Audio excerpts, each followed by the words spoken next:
Today marks what would have been the first birthday of a baby girl who was killed by her parents the day she was born in Fort Dodge. Taylor Blaha and Brandon Toma are now in prison. KCCI's Kayla James is here with what we have learned in the span of a year. Kayleen Blaha is supposed to be here today. Court documents show she was going to be adopted by someone on her mother's side, but instead her life was cut short. 2 families were destroyed and the Fort Dodge community left picking up pieces, leading to change and healing. Thursday, November 16th marks 1 year. We know that the child is deceased and that was moved to the location. Since the murder of baby Kayleen rattled a snow-covered Fort Dodge. It is important for us to do everything we can to try to locate the infant. 1 year later, they're still left to wonder, where is she? It's affected our community forever. Pastor Daniel Rogers remembers everything about last November. Her church, First Baptist Church of Fort Dodge, is just down the block from where Kayleen was born and died. I remember receiving a phone call from the manager of Wakanza Manor. She said, "We've had a crisis in our building. Can you come?"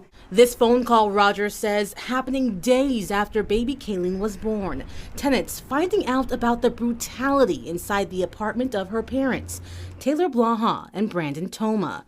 Court documents reveal Kayleen was actually dead days before anyone learned of her murder. On November 22nd, Blaha met with a child welfare caseworker at the hospital. She told the caseworker she gave birth inside her apartment and the baby was buried somewhere. The caseworker then called the Webster County Sheriff's Office and the detective met and spoke with Blaha.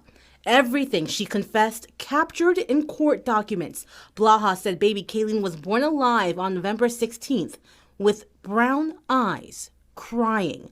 Blaha telling the detective and recounting months later in court what she and her boyfriend did next. Brandon Toma convinced me that if DHS found out about my Matthews, they would take my son from me. Documents show the couple believed if Kayleen tested positive for the drug, they'd lose not only her, but also their 2-year-old boy. He convinced me that the only way out of this was to drown the baby in the bathtub. Kayleen's body was placed in a plastic storage container and then inside a backpack. Investigators say surveillance footage shows Toma leaving with the backpack shortly after Kayleen was born. He returned 20 minutes later, the backpack empty.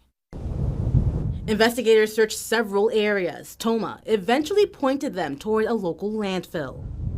But after days of searching, Kayleen's body was still missing.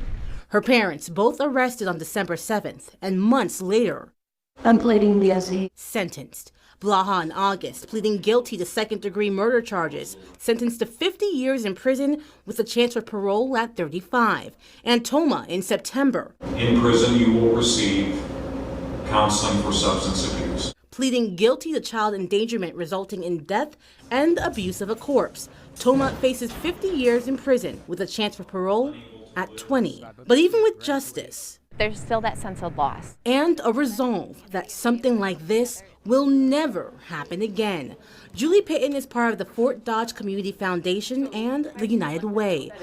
Both organizations helped bring Iowa's first safe haven box to the Fort Dodge Fire Department. We're neighbors, we're the community. We are each other's best friends in a sense.